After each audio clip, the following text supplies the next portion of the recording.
Good morning students. আমাদের আজকের বিষয় হলো ভেজিটেবলস। তাহলে তোমরা প্রত্যেকে তোমাদের আমার এবিসি বইটা বের করো আর 33 পেজে চলে এসো।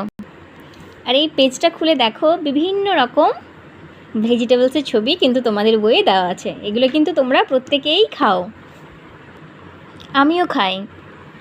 আর জানো তো, ভেজিটেবলসে কিন্তু প্রচুর পরিমাণে মিনারেলস আর ভিটামিন থাকে, যা আমাদের স্বাস্থ্যের পক্ষে খুব উপকারী। আর সেই জন্যই আমাদের সবার প্রত্যেক দিন ভেজিটেবলস খাওয়া উচিত।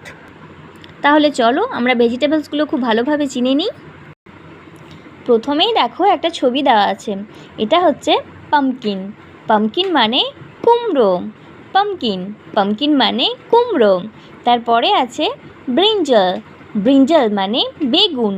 ব্রিঞ্জাল ব্রিঞ্জাল মানে বেগুন। এরপরে আছে দেখো পোট্যাটো।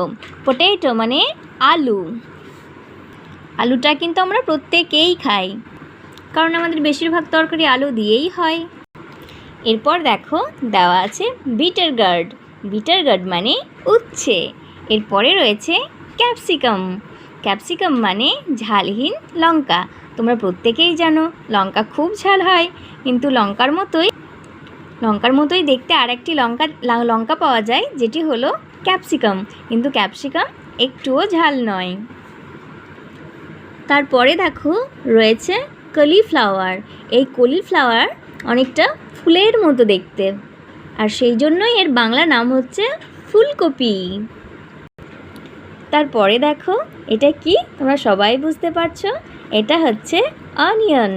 অনিয়ন মানে পেঁয়াজ। এরপরে রয়েছে গার্লিক। গার্লিক মানে রসুন। গার্লিক মানে রসুন। এরপরেরটা দেখো টমেটো। টমেটো মানে টমেটো। আর এই টমেটো কিন্তু কাঁচাও খাওয়া যায়, স্যালাড করে, আর রান্না করেও কিন্তু খাওয়া যায়। তোমরা প্রত্যেকে এই সবজিগুলো চিনবে, নাম জানবে, আর বেশি করে খাবে, কারণ এগুলো শরীরের জন্য ভীষণ হেল্পফুল। তাহলে আজ এই পর্যন্তই, তোমরা শিখতে থাকো। টাটা।